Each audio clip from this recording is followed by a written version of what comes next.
Selamat sore semuanya, salam kenal. Saya Gali Aristo dari Arkanum Hobbies. Kebetulan buat yang belum tahu, Arkanum Hobbies ini nggak jauh dari kalian karena kita ada di Kuningan City, tinggal lurus saja di lantai 2. Kita sudah di bidang board game ini sudah 8 tahun. Tahun ini tahun ke-9. Jadi sedikit kenalan dulu mungkin di next ya. Oke. Ya, pada dasarnya kita dulu awalnya mulainya dari komunitas ya. Jadi memang sekitar kalau tarik mundur 8 tahun yang lalu itu di Jakarta itu board game itu masih sebuah apa ya? Barang yang susah dicari ya, kecuali kayak Monopoly atau Halma gitu kan. Nah, sebenarnya board game itu sebenarnya kalau di dunia itu udah jadi kultur kan. Kalau terutama dari Jerman ya asalnya kan. Bahwa di Jerman itu board game itu sudah jadi kultur. Kalau setiap abis maghrib biasanya kalau mereka tuh main board game dengan keluarga sambil dinner. Nah gitu. Jadi itu jadi family bonding kalau di sana, malah jadi sebuah kebiasaan yang intim lah. Jadi nah di situ yang kita coba mau ini juga dari dulu di 8 tahun yang lalu. Mulainya dari garasi. Jadi kebetulan aku dulu kalau lagi jalan-jalan ke Singapura atau ke Malaysia itu beli board game di sana, dan setelah sadar punya masalah baru adalah di Indonesia nggak ada yang bisa diajakin main board game. Jadi akhirnya pelan-pelan kita mulai bangun komunitasnya, buka di garasi aja. Jadi semua orang kita undang main board game dari keluarga, dari teman-teman, dan sampai akhirnya jadi sebuah komunitas yang rutin setiap Jumat malam di garasi gitu awalnya. Nah ya habis itu kita juga mulai berjejaring, kita mulai eksis di event-event pop culture lainnya kayak Popcorn, Indo Comic Con. Di akhir bulan ini kita juga akan buka lagi di Indonesia Comic Con. Teman-teman juga boleh datang. Lalu ya itu habis itu akhirnya kita juga ya itu buka toko di Kuningan City. Ya. Nah, selain itu juga kita aktif community builder ya. Jadi kita board game itu kalau teman-teman yang ya ada D&D juga. Kalau teman-teman tahu tabletop itu sebenarnya banyak banget varian dan alirannya ya. Salah satunya itu tadi. Kita punya yang Pokemon TCG ini juga kebetulan sudah jadi cabang e-sport ya, bukan e-sport, apa namanya? Cabang yang dilombakan. Ya. Betul, dan ini sudah ada asosiasinya juga. Jadi card game itu sudah dilombakan di SEA Games juga kemarin. Lalu ini ada House of Euro. Ini biasanya Euro game itu dikenal sebagai game-game biasanya economical. Jadi yang desainnya minimalis tapi mainnya 8 jam. Mainnya 9 jam gitu. Jadi ada beberapa sesi yang kalau main Euro game itu harus break dulu. Jadi makan dulu, nanti lanjut lagi diterusin. Nah itu tipe game yang heavy game. Lalu ada Arkham ini lebih ke kalau suka horor. Nah ini game-game horor yang berkaitan dengan Arkham gitu. Yang ini D&D yang udah pada tahu ya D&D ya. Biasanya kalau nonton Big Bang Theory atau Stranger Things ya kan, ada main D&D. Nah kita juga ada sesi-sesi D&D-nya.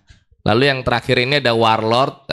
Ini miniatur wargaming. Jadi kalau ada yang minis-minis yang di chat, yes kayak Warhammer, betul. Ya itu.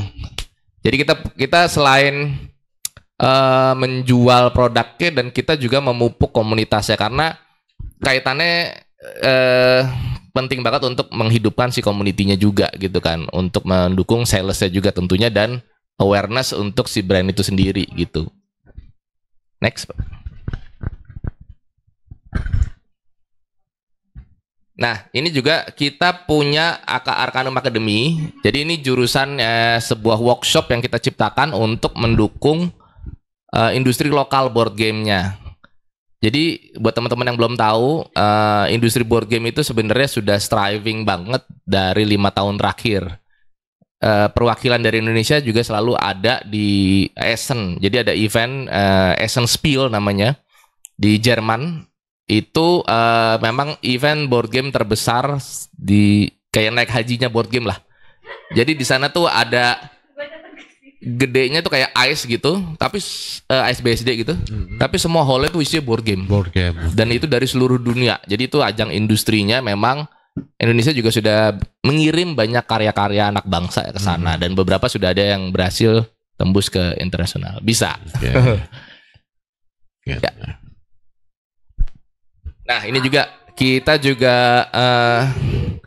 percaya bahwa yang visi dan misi yang kita percaya bahwa banyak banget benefit yang bisa diberikan oleh board game yang belum tergali dengan maksimal gitu. That's why kita selalu mengkampanyekan board game itu kemana-mana lah ya, ke kampus, ya ke event, ya ke ajang-ajang parenting, bahwa menyadarkan orang tua juga bahwa pentingnya bermain board game gitu sih.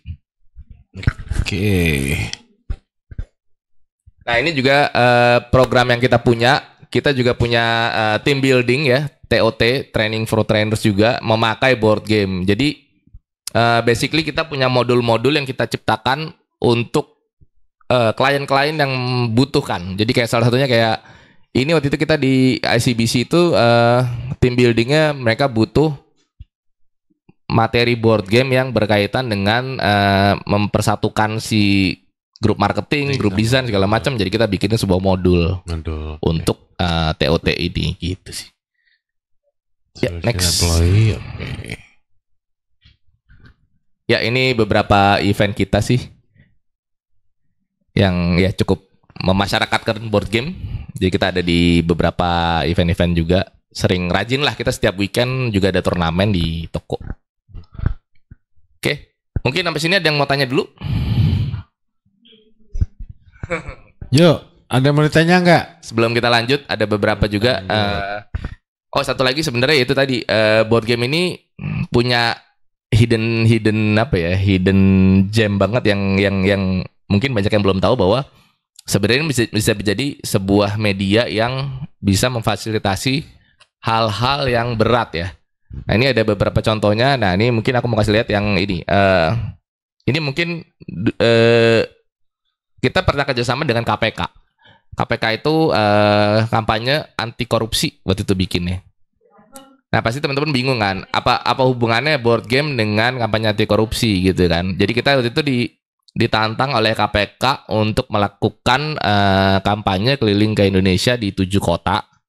Itu mengkampanyekan anti korupsi untuk ke anak muda. Nah gimana caranya kalau kita bikin sharing ngobrol itu pasti nggak ada yang mau datang kan, ngapain, gila berat banget temanya gitu kan. That's why kita bikinin modul board gamenya gitu. Nah mungkin bisa dilihat di sini.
Ya, itulah tadi contoh beberapa kegiatan kita. Nah, itu yang kita bikin adalah daripada kita berbicara tentang betapa buruknya korupsi gitu ya kan. Akan lebih mudah untuk dipahami untuk anak muda ketika mereka experiencing dalam sebuah modul board game tersebut gitu loh. Jadi ketika mereka main, mereka ngerasa bahwa betapa merugikannya si korupsi ini. Nah, seperti itulah contohnya. Yang Langsung ini ya. Kita ini sih langsung. tadi cukup sih Udah kayaknya. ya, yang ini udah ya. Langsung Q&A aja kali ya, biar lebih seru. Oh iya, boleh deh. Yuk, Silakan kalau ada yang mau bertanya seputar kegiatan dan game board board game kita. seperti apa sih gitu ya? Karena kan pada dasarnya adalah kenapa aku secara pribadi mengajak Kak Galih kemari, yaitu agar kalian juga bisa memahami, dan apalagi sebelumnya ini kan kita bicara tentang design as a designer gitu ya. Jadi di dalam game, di dalam sebuah kalau kita menurut kita dari pandangan sebuah game art design, aku melihat itu bahwasannya tidak hanya sebuah yang diperhitungkan bukan hanya di dalam game itu bukan sekedar mekanik ataupun sistem atau level yang ada, tapi bagaimana kalian memahami target kalian nantinya seperti apa. Itu tujuan lainnya, karena sebagai desainer game, khususnya sebagai desainer game gitu ya, tidak jauh sebenarnya sebagai desainer grafik juga gitu. Kalian harus memahami dan mempelajari hal-hal lainnya gitu. Makanya game board sebenarnya menurut aku adalah media paling mudah ya, dalam artian media paling mudah untuk kita meng-apply desain kita, meng-apply ide-ide kita di dalamnya. Karena kita juga melihat bahwa game board itu tidak hanya yang jangan ngambil runyamnya begitu ya, karena game board kan punya banyak tipe ya kali ya. Betul. Jadi nggak hanya yang bermain kayak tadi ada Europe yang bisa 8 jam main gitu ya. Tidak juga, Ada juga gitu ya, Tapi banyak banget sih memang variannya. Ada yang party game, emang jadi di board game itu bisa menyesuaikan target marketnya juga. Betul. Kalian mau berbicara dengan game anak-anak sama game dewasa kan beda gitu kan. Nanti dari segi desain warnanya, pemilihan warna, pemilihan icon. Jadi kan kalau di board game itu biasanya ada ikonografinya juga. Iya. Jadi ketika logonya ini berarti ini ngapain, efeknya segala macam seperti itu sih. Gitu ya. Itu. Ayo coba ditanyakan Emi. Ayo bertanya Emi. Susah. Kenapa susah?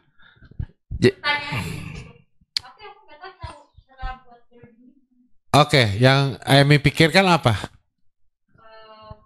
Kan misalnya kita bikin board game baru itu kita berarti buat Oke, berarti problemnya adalah if we have idea for board game gitu ya, is that easy way? What is the easy way to publish it ya? Intinya seperti itu. Oke.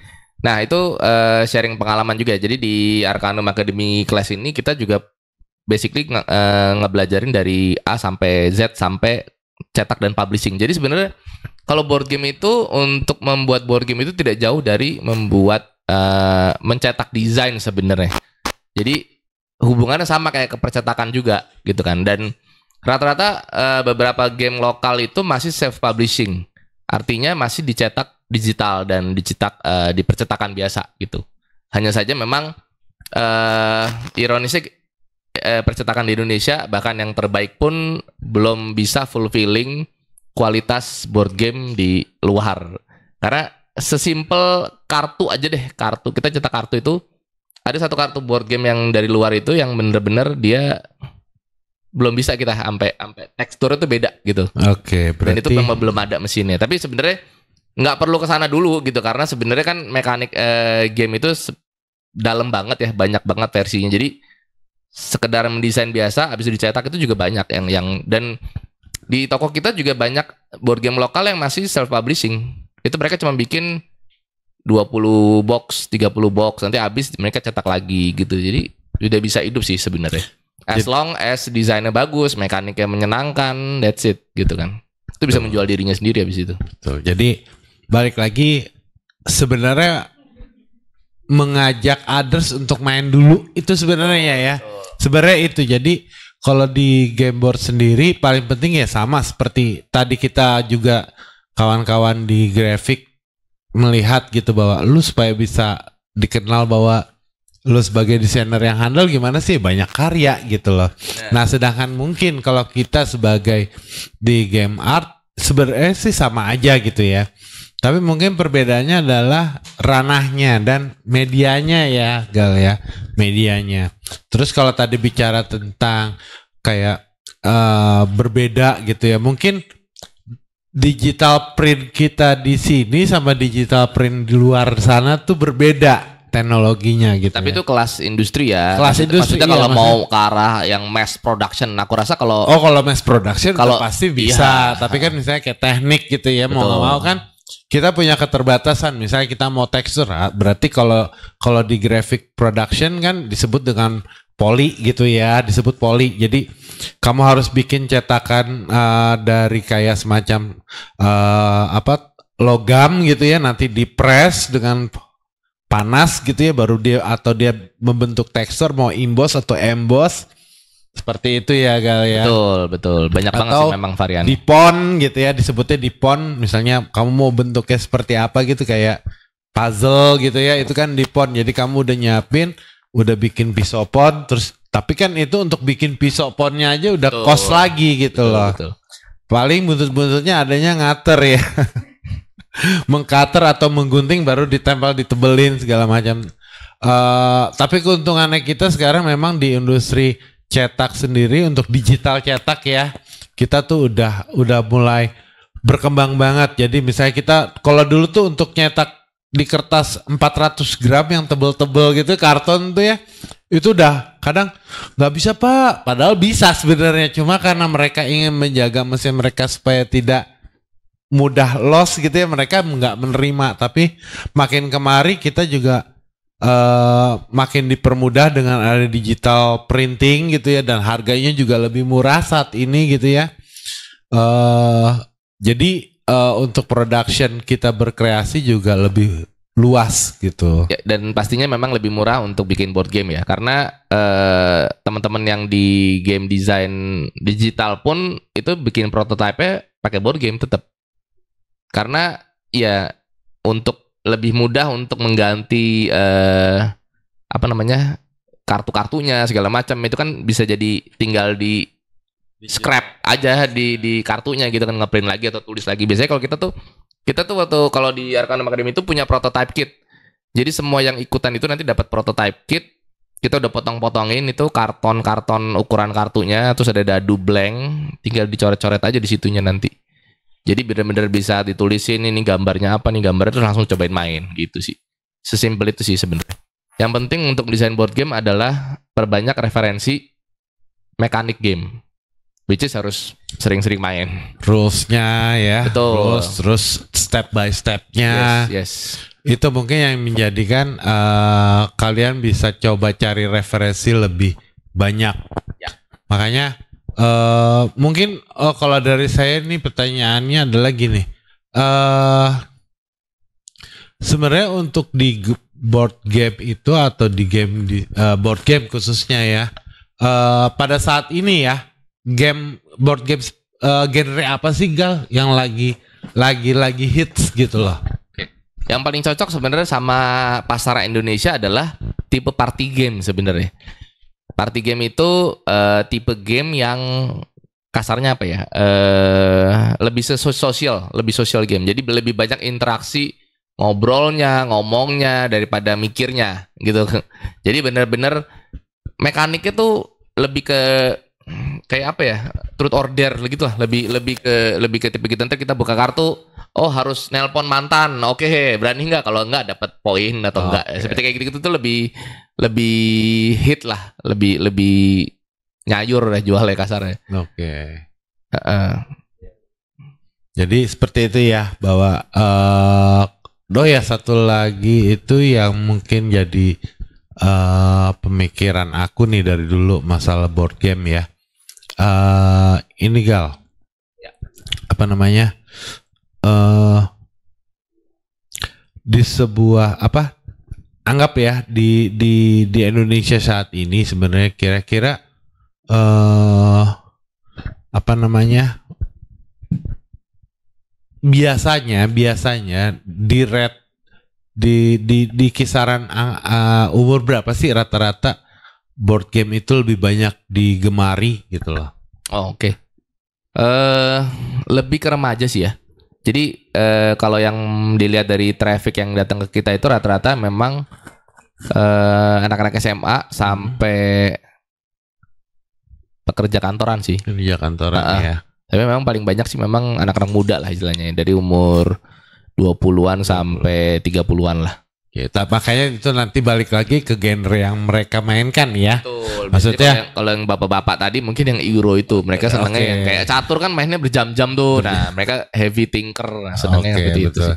Jadi mereka lebih prefer yang mungkin nanti balik lagi berarti ya si usernya ini ya kita memang harus perhatikan banget user. Jadi tidak hanya kita punya desain itu bagus ataupun apa, tapi kalau misalnya tidak sesuai dengan usernya gitu ya, malah mungkin nantinya makin lebih bikin chaos lagi gitu ya. Misalnya kalau kita misalnya masukin, ya ambil contoh misalnya kalau kita melihat apa namanya Dungeons and Dragons gitu ya misalnya kan, Dragon and Dungeon gitu kan. Nah itu Dungeons and Dragons termasuk yang populer karena sebenarnya convert to mekaniknya itu literally disuapin kasarnya. Jadi itu Dungeons and Dragons itu kalau kalian mau main Dungeons and Dragons tinggal cari satu Dungeon Master. Ya jadi nanti dia yang do the hard things lah. Maksudnya kayak kamu mau ngapain? Kamu mau maju ya udah roll. Oh dapetnya berapa? Kalau dapetnya 3, oh berarti kamu nggak bisa maju, kamu gagal, kamu ketemu ini. Jadi semuanya dibacain. Jadi very simple. Beban beratnya itu di si Dungeon Masternya. Jadi kalau orang-orang itu seneng. Tipikal memang apa ya? Tantangannya juga kan kalau main board game kita harus baca rule books kan. Betul. Nah itu yang mungkin banyak orang males di situnya. Jadi kita tipe yang seneng datang, udah diajarin, udah terima beres gitu senengnya. Iya kayak misalnya kayak apa namanya? Aduh yang jadi film juga apa judulnya itu? Apa Clue ya. Clue kan basicnya misteri ya misteri kayak gitu. Misteri. Misalnya tapi kan pada dasarnya misalnya dia masing-masing tuh waktu dia dapat kartu mereka sebenarnya punya yang harus dibaca apa gitu ya kadang memang balik lagi gitu kita mau main board game itu tadi mau kita buat main for fun gitu ya atau memang kita mau a little thinking gitu atau mau hard think gitu ya itu yang akan membedakan mereka. Betul. Walaupun nantinya ada lagi genrenya gitu ya. Ya biasanya sih kalau udah nyobain yang gampang mau tantangan yang lebih berat gitu biasanya level up. Ini biasanya ini level up. Jadi memang kebetulan mereka aku kasih ada tugas juga mereka kemarin bikin game board terus juga apa namanya selain itu juga mereka punya apa namanya? Punya apa? Punya apa? Ya itu apa? Katanya punya. Ya tapi punya. Iya itu apa? Ya apa namanya? Karakter desain ya untuk masing-masing mereka gamenya. Memang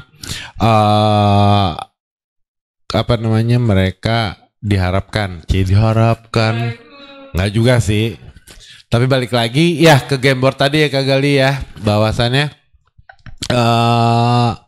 game board juga tidak hanya sebagai apa namanya permainan ya tapi bisa jadi media campaign juga campaign terus bisa jadi media teamwork ya khususnya Betul. teamwork. Betul. Kita bagaimana kita problem solving kita, bagaimana pola pikirnya nanti seperti apa yang mereka lihat dari bermain game board, lalu Ya. diaplikasikannya ke dunia. Betul. Oh ya, satu lagi tadi belum cerita yang play culture itu ya. Jadi Oh kita iya, juga play ada, culture. kita lagi bikin social movement namanya play culture. Jadi ini kita kerjasama sama beberapa pihak juga, terutama di sisi parenting ya. Kita mau masuknya ke ranah parenting. Kita kerjasama dengan psikolog dan kebetulan dari ada neuroscience juga dari sisi medis. Kemarin kita sempat bikin di toko itu riset kecil-kecilan pakai ini apa? Celebro buat baca gelombang itu. otak itu. Nah, itu juga yang jadi kita akan dijadikan sebuah gerakan ini karena ternyata dengan bermain board game itu otaknya lebih aktif gitu. Ada beberapa tergantung game juga. Jadi ada yang aktifkan komponen-komponen dari bagian otaknya itu. Nah, itu kita lagi coba mengemas untuk jadi masuk ke ranah pendidikannya juga gitu sih. Jadi memang ada, tidak hanya, jadi ini si Arkham ini tidak hanya sebagai tempat bermain ya, tapi juga tempat belajar ya kan, dan juga mensurvei. Dalam artian mensurvei di sini sebenarnya balik lagi bahwa ya itu tadi ada komponen-komponen lain yang memang kalian bisa temukan gitu loh di dalam sebuah ranah permainan. Jadi tidak hanya melihat ya tadi itu secara apa yang kita lihat, misalnya kayak contoh monopoli misalnya kan ya. Kalau monopoli atau ular tangga gitu ya, tapi di situ punya bisa kita apply sebuah strategi yang baik seperti apa gitu ya. Terus di sisi lain secara visual baru kita melihat itu apa sih yang menarik gitu. Mungkin ular tangga nggak cuma gambarnya ular sama tangga gitu ya, tapi juga bisa dengan mengapply message yang sama gitu. Kalau naik itu apa sih misalnya, atau turun itu kan kalau di ular tangga itu kita bisa melihat bahwa ya tangga itu naik, jika kena ular dia turun gitu ya, ke posisinya lebih turun gitu. Jadi kasihan ularnya terus ya. Karena definisi ularnya jadi buruk kan. Kalau kena ular dia turun gitu. Jadi bisa memberikan definisi kan dan bahasa-bahasa yang baru untuk sebuah desain nantinya di applied gitu loh. Oke, ada pertanyaan lagi mungkin yang dari luar dari ini, silakan. Kak Dev nih. Halo, saya Anita. Iya. Saya mau nanya, Arkanum pernah kesulitan nggak nyaingin aplikasi-aplikasi yang ada di gadget sekarang itu? Secara kalau kita tahu yang namanya board game itu pasti lebih costly ketimbang game digital yang ada. Jadi anak-anak tuh udah gitu kan edik banget ya sama gadget sekarang ini ya. Gamenya pun juga iklannya tuh banyak. Main game, iklan game lagi, ya kan? Itu terus-terusan. Nah terus maksud saya kalau dari Arkanumnya sendiri pernah kesulitan nggak sih untuk maksudnya tuh ngajak, ya mungkin kalau parents gitu ya ngasih biar anaknya tuh edukasi ke anaknya untuk main board game ketimbang main gadget gitu, kayak gitu. Very good question. Jadi dari sisi kita sebenarnya selama ini justru kita lebih mudah masuk ke parents ya. Karena ada resisten dari parents bahwa anak gue main tab mulu nih, aduh udah beli board game aja deh gitu kan. Jadi justru kita punya sisi itu, punya backingan dari parent. Tapi secara industri sebenarnya kalau lihat secara di global ya, di Essence segala macam, kita dapat report segala macam, justru sebenarnya industri board game tuh secara globally lagi naik. Karena inovasinya kita lebih apa ya? Mungkin karena justru karena serangan digitalnya juga terlalu kuat kali ya. Jadi sekarang semua kan benar-benar dependen sama digital. Jadi banyak orang-orang yang longing for social connection juga gitu. Akhirnya gitu. Jadi malah jadi kayak digital detox-nya tuh ke kita gitu. Jadi kayak aduh gue pengen main, pengen ngobrol, pengen tatap muka. Karena benar-benar kalau di toko kita tuh orang banyak yang nyariin, literally sampai kita sering diteleponin, tolong dong colekin dia tuh lihat HP gitu, saya mau jemput gitu kan. Itu karena kalau mereka main itu udah nggak ngeliat HP gitu, which is ya jadi kayak digital detoxnya gitu kan. Ya sebenarnya itu kita ngerasa dari sisi itu nggak terancam sebenarnya gitu kan. Bahkan di beberapa board game kita malah publisher luar itu udah menyambungkan gadget dengan gamenya. Jadi ada publisher luar namanya Fantasy Flight Games itu, dia udah bikin kelemahannya board game cuma satu, nggak bisa dimainin sendiri. Tapi itu sudah di bypass sama si penemuannya si Fantasy Flight Game ini. Mereka bikin apps untuk accompanying board game. Jadi ada board game yang bisa dimainkan solo pakai apps. Jadi kita buka gamenya sambil buka tab. Nanti dianya yang bercerita suruh jalanin yang mana. Nanti kita jalan ikutin. Nanti ada ini balik gitu sih. Jadi udah ada sinerginya digital dan board game itu, dan itu salah satunya juga ada pengembangan augmented reality. Jadi kartu-kartunya duel gitu, terus di ininya keluar monsternya gitu. Itu juga udah ada beberapa sih. Ya jatuhnya mapping ya. Betul. Mapping kayak kalau kita nangkep Pokemon gitu ya. Ya. Mereka udah mulai ya mungkin interaktif media ya. Itu yang akan lebih disukai saat ini. Cuma memang kalau mapping itu banyak itu keuntungannya sebenarnya. Teknologi yang kita dapat saat ini lebih banyak dikembangkan khususnya di dunia 3D mapping modeling. Karena applied-nya juga banyak gitu, bisa dipakai di grafik, bisa pakai di game, bisa dipakai di arsitek atau interior gitu ya. Mereka sekarang mau lihat rumah aja, nih desainnya gimana ya? Udah scan barcode aja toto. Kita bisa lihat interiornya dan kita bisa milih malahan mau kayak seperti apa nantinya gitu. Jadi udah bersinergi sebenarnya sih, dan secara ancaman sih kita nggak ngeliat sebagai ancaman, tapi karena di satu sisi malah kita ngelihat karena di game digital itu aku lihat ada monetization-nya juga makin ganas ya. Kita lihat juga mungkin untuk beberapa orang jadi kayak rip off banget gitu kan, apa-apa harus beli. Call to action-nya kan juga ada beberapa game digital yang akhirnya pay to win. Sistemnya kan pay to win banget kan. Kalau lu bayar lu bisa lebih kuat gitu kan, namanya nggak bayar kalah gitu.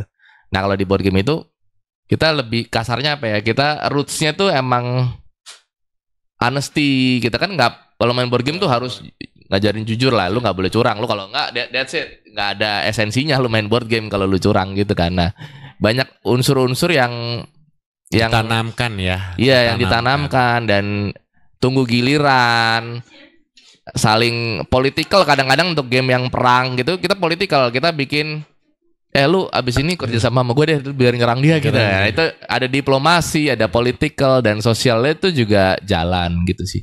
Nah itu sih yang aku rasa unsur itu gak akan kalah sama digital. Aku lihat game-game digital sekarang yang paling populer dan paling digemari itu interaksi sosialnya tuh dikit gitu loh. Maksudnya ya kita ngobrol, musuhnya di kanan gini, tapi kan bukan mendiplomasi, bukan diskusi, bukan problem solving gitu maksudnya. Beda gitu. Nah, itu sih yang aku lihat sih sebenarnya. Betul. Itu ya maksudnya.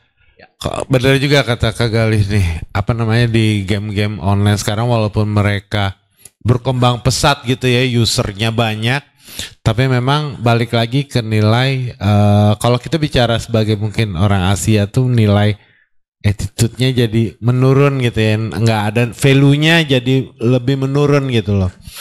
Mungkin secara bisnis iya gitu ya, secara bisnis memang game-game tersebut menghasilkan gitu, tapi mungkin secara sosial dan budaya itu agak merendahkan kita justru gitu loh, kalau dari saya melihat memandang itu. Makanya sebenarnya kenapa game board itu saya lebih fokuskan, karena memang memiliki nilai budaya yang lebih tinggi sebenarnya. Budaya itu lebih tinggi dibandingkan game-game online saat ini, walaupun ada beberapa game online yang memang berbasis game board gitu ya. Betul. Berbasis game board lalu dijadikan digital gitu, ada gitu, tapi tidak akan layak secara kalau kita memainkan itu secara langsung tanpa online ataupun dengan aplikasi. Sebenarnya itu tujuannya. Di beberapa kejadian juga sebenarnya ya itu kayak kalau turnamen di board game itu malah kita tuh respect gitu, maksudnya ya karena mungkin salah satu unsurnya adalah kita melihat musuh kita menghargai dia, kita ngelihat mereka mainnya seperti apa, jadi nggak pernah ada yang sakit hati gitu kasarnya kalau kalah. Kan kalau di berita-berita tuh ada kan yang wah kalah main digital ini sampai ngebakar rumah apa gitu kan, ada yang berendaman. Jadi beda gitu, maksudnya kultur itu terbentuk dengan sendiri aja sih. Sebenarnya kita juga selama 8 tahun aku ngelola komunitas dan itu tuh hampir nggak ada yang pernah ribut. Oh gue kalah nih, nggak pernah kejadian gitu. Jadi benar-benar kayak malah wah gila nih, wah hebat lo, thank you, selamat tahun, kayak good game gitu kayak. Jadi ada unsur yang apa ya, yang ya Respect tadi ya, respect ya. nilai yang mungkin sudah lama hilang ya. kalau di digital mungkin kita nggak bisa, karena mungkin kita juga nggak ngelihat orangnya kali ya kalau digital. Betul. Jadi kayak seenaknya aja, taunya anak kecil gitu kan, taunya dia siapa gitu kan, ya gitu sih. Betul.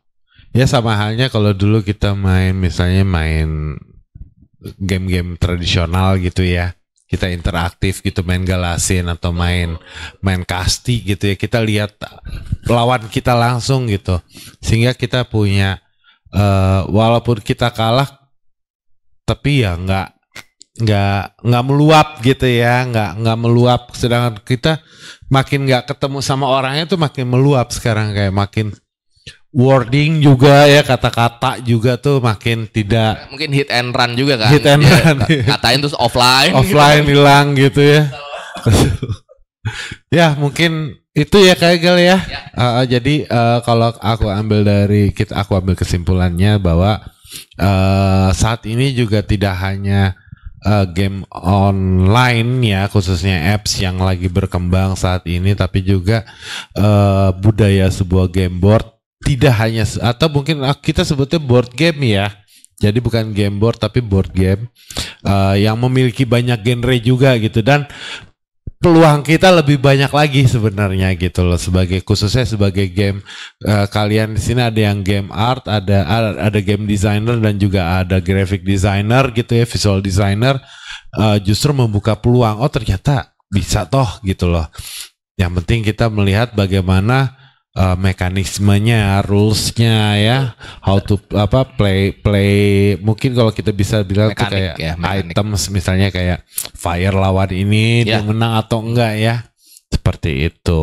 Satu lagi buat teman-teman yang baru mau mulai mendesain board game, kita juga sebenarnya di tahun ini sudah mengesahkan asosiasinya. Ada APBGI namanya, Asosiasi Penggiat Board Game Indonesia. Jadi kita juga sudah nge-push ke menteri-menteri untuk support juga, terutama dari Kemenparekraf segala macam. Jadi memang kita baru selesai audiensi bulan lalu.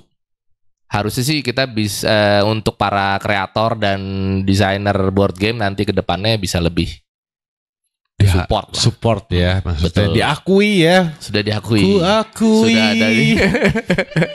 sudah ada asosiasinya ya. Betul. Gitu, karena memang perlu banget gitu, karena kadang kita bikin ya, mungkin ambil contoh gini deh, monopoli yang 2.500 itu kan banyak gitu ya.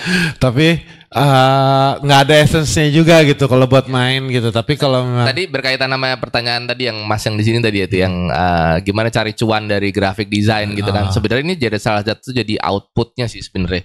Jadi ini mungkin bukan desain yang murah, karena kita bisa mendesain dan ada value-nya, yaitu gamenya itu sendiri, experiencing-nya. Kasarnya kalau tadi gue bikin desain logo nggak dihargain, ya sekarang kasarnya kan gitu ya, maksudnya ya elah logo gini doang, pasti kan orang-orang yang nggak paham akan begitu gitu kan. Tapi kalau game kan mereka mungkin kayak dimainin tuh seru, terus kayak gue nggak kepikiran sih bikin game gini, itu kan itu desainnya juga ada desainnya gitu. Mungkin bisa mulai explore ke sana juga gitu, karena bikin game itu tidak mudah gitu kan. Lebih kasarnya mungkin lebih dihargai gitu ya kan, karena belum banyak lah Belum kasarnya banyak, yang bisa betul. melakukan itu. Dan di game design itu belum ada AI-nya. Betul sekali ya, belum ada AI-nya. Jadi bisa di-explore. Tolong bikin game seperti ini gitu. Apa? What is that? Gitu. Nah, karena game design itu kuncinya adalah playtest. Playtest. Iya, betul. jadi kalau di kepala kita, oh kayaknya kalau gini keren ya, pas dimainin, dah zong taunya, Zong, betul. nggak balance. Nah itu harus playtest. Jadi itu nggak one day job gitu juga. Betul. Ya kayak tadi ada di layar ya, ada developing, ya kan? Ayo. Terus ada test drive lagi. Ya, dicoba terus menerus. banyak- Kita nyoba sendiri. Betul. Lu sini deh. Ya komunitas. Ada yang lihat kan umur. anak interior lewat sini. Ya. Dan Seperti di itu. game design itu juga banyak crossover industrinya. Industrinya betul. Dari sekali. percetakan, dari desain, ilustrasi, ya kan, packaging. Untuk beberapa game yang mungkin nanti akan ada crossover digitalnya, ada game design digitalnya juga, gitu kan. betul. Bahkan yang berkaitan dengan IP itu juga udah banyak. Jadi ada IP yang minta dibuatin gamenya gitu sekarang. Apps ya jatuhnya kayak apps. Tapi game. board gamenya. Buat game ya. Kayak komik lokal tuh sekarang udah nge-approach kita juga untuk bikin versi gamenya. Karena kan deket ya, buku Betul. sama Buku game itu sama game, lebih betul. deket. Jadi banyak sih yang bisa dieksplor sebenarnya. Oke. Kita sudahi dulu. Terima kasih. Oke, terima Selamat kasih sore Kak semuanya. Gali. Terima kasih.